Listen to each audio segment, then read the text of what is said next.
শুভ সকাল সবাইকে। যশোরে স্টেডিয়ামে শুরু হয়ে গিয়েছে জেপিএল ম্যাচ। এটা টুর্নামেন্ট চলতেছে। আপনারা গেলেই এখানে দেখতে পাবেন যে এখানে জেপিএল খেলা চলতেছে। আজকে স্টেডিয়ামে খেলা হচ্ছে, ক্রিকেট খেলা জেপিএল। অনেক লোকজন আসছে,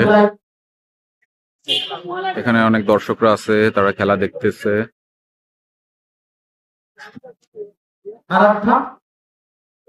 এবং সাইড ম্যাপ কেয়ার তারা কিন্তু নিজ নিজ খেলায় জয়লাভ করে পূর্ণ পয়েন্ট অর্জন করেছে। প্রস্তুত, এবার কিন্তু গ্লাস করেছে, গ্লাস এটা পাবে আপন